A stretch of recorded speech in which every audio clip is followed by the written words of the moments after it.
நான் எப்பயுமே லாஸ்ட்டில் தான் சார் பேசுவேன், ஃபஸ்ட்டே கூப்பிட்டேன். நல்லது ஆக்சுவலாக. காலை வணக்கம். ஒரு ரொம்ப வருஷத்துக்கு முந்தைய, ஒரு 12 வருஷத்துக்கு முந்தைய, 10 வருஷம் இருக்குன்னு நினைக்கிறேன். நான் ஒரு கதையை போய் நான் தானு சார்கிட்ட சொன்னேன். சொன்ன உடனே தானு சாருக்கு அந்த கதை பிடிக்கல. தம்பி, இந்த கதை என்னால் பண்ண முடியாது அப்படின்னாரு. அந்த படம் தான் நந்தலாலா. ஒரு 10 வருஷத்துக்கு அப்புறம் தானு சாரை திரும்பி மீட் பண்ணி பேசும்போது நம்ம ஒரு படம் பண்ணலாம் தம்பி அப்படின்னாரு. அப்போ நான் கதையை சொல்லலை அவருக்கு ஆக்சுவலாக. இல்லை சார், நான் 10 வருஷத்துக்கு முந்தைய ஒரு கதை சொன்னேன், அந்த கதை உங்களுக்கு ஏன் பிடிக்கலன்னு எனக்கு தெரியும். ஏன்னா 10 வருஷத்தில் நான் புரிஞ்சுக்கிட்ட ஒரு விஷயம் யார்கிட்ட போய் என்ன மாதிரி கதை சொல்லணுன்றதை புரிஞ்சுக்கிட்டேன். அது ஒரு சின்ன எவல்யூஷன். அது ஆங்கிலத்தில் பிச்சிங்னு சொல்லுவாங்க. நான் பிச் பண்ணது ரைட்டான கதை இல்லை சார் உங்கள்கிட்ட அப்படின்னு சொன்னேன். இந்த கதையை அவர் கடைசி வரைக்கும், இன்றைக்கி வரைக்கும் அவர் கேட்கவே இல்லை. விஜய் சேதுபதி மட்டும்தான் சொன்னேன்.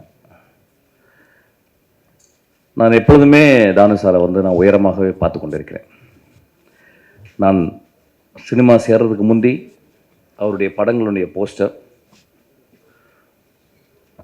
அவர் எப்பயுமே ஒரு தமிழ் சினிமாவின் ஒரு மிக மிக ஒரு ஈஸ்தட்டிக் சென்சிபிளோடு இருக்கிற ஒரு ப்ரொடியூசர். ஒரு நாளைக்கு 2 தடவை என்னுடைய ஆஃபீஸ்க்கு வருவார். நான் என்னை வரவே அலோவ் பண்ண மாட்டேன். நான் வரேன் சார் ஆஃபீஸ்க்கு அப்படின்னா, இல்லை தம்பி நான் வரேன். காலையில் ஆஃபீஸ்லேருந்து என்னை பார்த்துட்டு அப்புறம் நைட்டு பார்த்துட்டு போவார். நான் இத்தனை படங்கள் 27 வருஷம் நான் சினிமாவில் இருக்கேன். 18 வருஷம் நான் டேரக்டராக பண்ணி புரிஞ்சிருக்கேன். தானு சார் மாதிரி எனக்கு ஒரு சுதந்திரம் கொடுத்த ஒரு ப்ரொடியூசரை நான் பார்த்ததே இல்லை. ஏன்னா அவர் ஒரு படத்தை அவர் எப்படி எடுக்கிறாருன்னா, இப்போ இந்த படத்தை பற்றி, மேக்ஸை பற்றி சொல்லும்போது, தம்பி ஒரு கதை ஒரு பையன் சொன்னான் தம்பி, அது ரொம்ப நல்லா இருந்துச்சு பார்ப்பார். He always dreams about stories. அவருடைய இன்டர்வென்ஷனும் பார்த்தீங்கன்னா ஒரு க்ரியேட்டிவ் இன்டர்வென்ஷன் தான் இருக்கும். யூஸ்வலாக ஒரு டேரக்டர் அப்படின்னா ஒரு படி வந்தால் பிறகு we unknowingly will become arrogant. We never listen to some people's counsels. But நான் சின்ன வயசு ஃபஸ்ட்டு படத்தில் அப்படி கிடையாது. என்னுடைய அசிஸ்டன்ட் டேரக்டர் தான் என்னுடைய முதல் கவுன்சில்ஸ், என்னுடைய ஜட்ஜ்மெண்ட்ஸ் எல்லாமே அவங்க தான் கொடுப்பாங்க. அதுக்கப்புறம் என்னுடைய ஒரு 11 நண்பர்கள் இருக்காங்க உலகளாவி. ஸோ நான் ஸ்கிரிப்ட் எழுதி முடித்தவொன்னு ஒரு 11 நண்பர்களுக்கு நான் ஸ்கிரிப்டை மெயில் பண்ணுவேன். அவங்க படிச்சுட்டு சொல்லுவாங்க. ஆக்சுவலாக எனக்கு இந்த படம் ரொம்ப வித்தியாசமாச்சு. நான் ஒர்க் பண்ணுற ட்ரெயின் படம் நான் எல்லாமே தானு சார்ட்ட சொல்லுவேன். ஏன்னா நான் ஒரு இயக்குனராக மட்டுமே ஒரு 50 லென்ஸில் போட்டுட்டு நான் I'm seeing my world and my world. But ஒரு ப்ரொடியூசராக அவங்க sometimes they wear long lens, sometimes they wear 24 lenses. ரொம்ப அகலமாக பார்க்குறாங்க. நான் நேற்று தானு சார்ட்ட நான் சொன்னேன். ஆக்சுவலாக ஒரு படத்தை 3 விதமாக பார்க்கலாம் சார். ஃபஸ்ட்டு வியாபாரமாக பார்க்கலாம். 2வது அதுக்குள்ள இருக்க டெக்னிக்காலிட்டிஸ். 3வது அதோடைய கலைத்தன்மை. சில நேரங்களில் கலைத்தன்மை முன்னாலும், டெக்னிக்காலிட்டிஸ் மிடில்லையும், வியாபாரம் 3வது ஆயிடுது. ஆனால் இன்றைக்கி ஒரு சினிமா அப்படின்றது ரொம்ப ரொம்ப ஒரு காம்படிட்டிவான ஒரு எக்ஸ்ட்ராடினரி இண்டஸ்ட்ரி. பட் ஆனால் ரொம்ப காம்படிஷன். ஸோ அதை நிறுத்தி வெளியே கொண்டு சேர்க்குறதுக்கு ஒரு ப்ரொடியூசர் படுற கஷ்டம் நான் கற்றுக்கிட்டேன், நான் பார்த்துக்கிட்டேன். ஸோ இப்போ நான் என்ன பண்ணியிருக்கேன், அந்த ஷிஃப்ட்டை ஃபஸ்ட்டு ஒரு படம் அந்த படம் அந்த போட்ட காசை அவங்களுக்கு கொண்டாந்து கொடுக்கணும். ஒரு சின்ன லாபமாவது அவங்களுக்கு ஈட்டி கொடுக்கணும். பெரிய லாபம் ஈட்டணும், சின்ன லாபமாவது ஈட்டி கொடுக்கணும். அதுக்கப்புறம் அவருடைய டெக்னிக்காலிட்டிஸ், அதுக்கப்புறம் தான் அவருடைய கலைத்தன்மை. அந்த கலைத்தன்மையை ஒரு நல்ல டைரக்டர் சப்டெக்ஸ்டாக வச்சு ஈ கேன் அச்சீவ் தட். நான் எதுக்கு இது சொல்கிறேன்னா, ஒவ்வொரு நாளும் தானு சார்ட்ட சில விஷயங்கள் நிறைய பேர் என்னை பற்றி சொல்லுவாங்க, நிறைய அரகண்டான டேரக்டர்னு. அஃப்கோர்ஸ் ஐ ஆம் in my own way to stick to my creative freedom. இப்போ தானு சார்ட்ட வரும்போது ஒரு தந்தை போல் என்னால் அவர்கிட்ட ஷேர் பண்ண முடியுது. ஒரு மகன் போல் அவருடைய எக்ஸ்பீரியன்ஸை அவர் கொடுக்க முடியுது.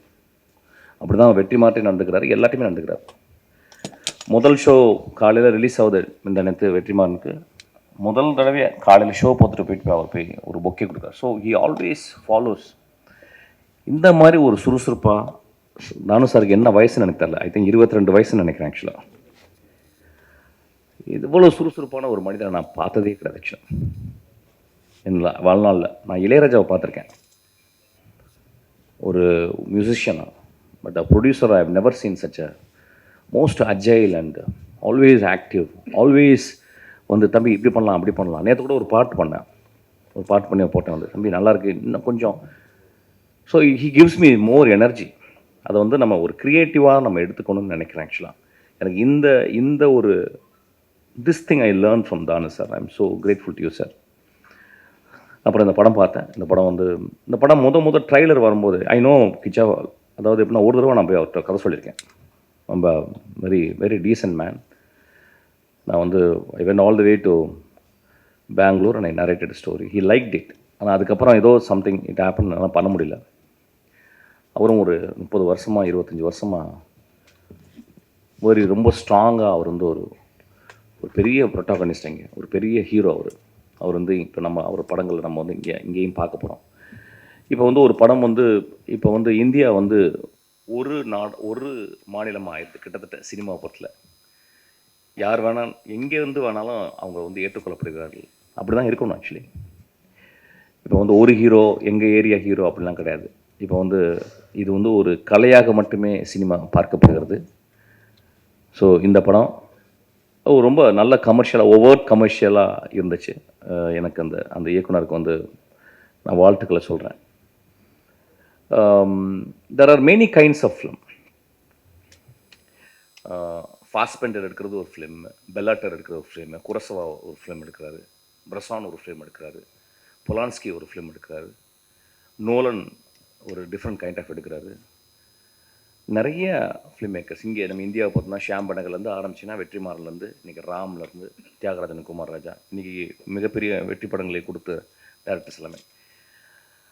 இதுதான் ரைட் ஃபிலிம் அப்படின்றது கிடையாது. ஃபிலிம் அப்படின்றது வந்து நிறைய ஜானரில் இருக்கணும், நிறைய சுவைகளை கொண்டதாக இருக்கணும். ஒரு சாப்பாடு எடுத்துக்கிட்டோம்னா வந்து நம்ம we are not just merely surviving to eat ஒரு ஃபுட்டு. அது ரொம்ப டேஸ்ட்டாக இருக்கணும். அதனால தான் வந்து இயற்கையை நம்மளுக்கு டேஸ்ட் பட்டை வந்து நம்மளுக்கு கொடுத்துருக்கு.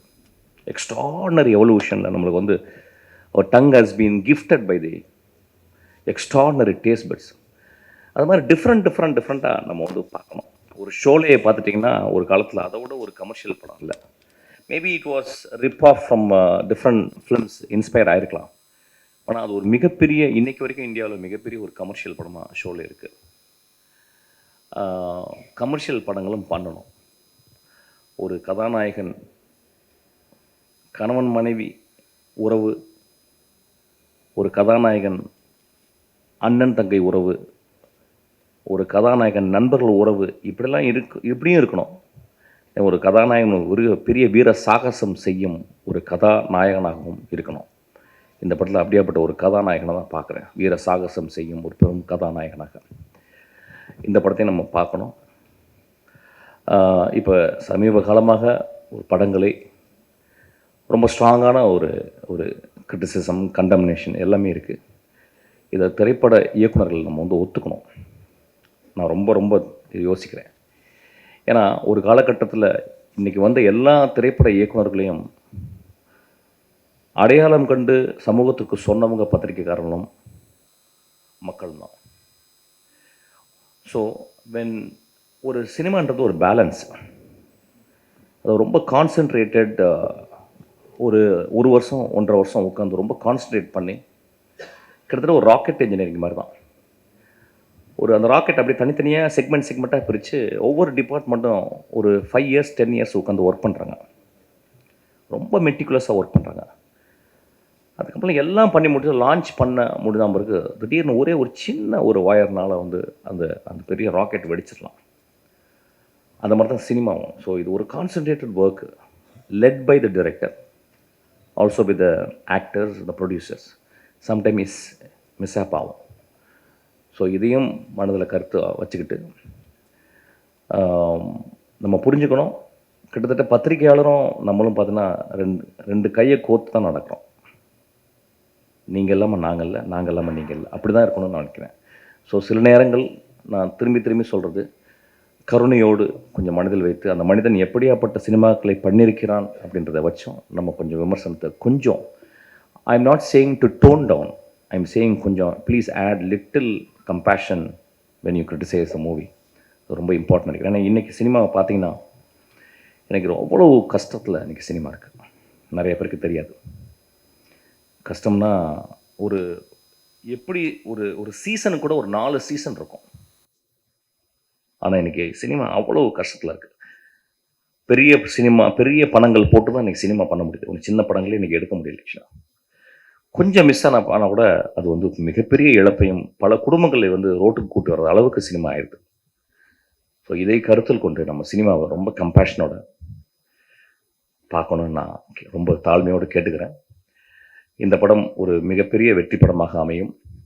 இந்த படமும் ரொம்ப கலை ரீதியாக இன்னொரு ஏரியாவில் ஒரு ஜானரில் இது வந்து ஆடியன்ஸ் வந்து ஹோல்ட் பண்ணும். இட் ஷுட் அரெஸ்ட் அவங்களோட இன்ட்ரெஸ்ட்டை வந்து இன்னும் அதிகப்படுத்தும். இந்த படம் கிச்சா அவர்களுக்கு மிகப்பெரிய தமிழ் வெற்றி படமாக அமையணும்னு நான் ஆசைப்பட்றேன், வாழ்த்துறேன். இந்த படத்தை இயக்கிய அந்த இயக்குனர் அவர் பேசும்போதே தெரிஞ்சது ரொம்ப எளிமையாக இருந்தார்.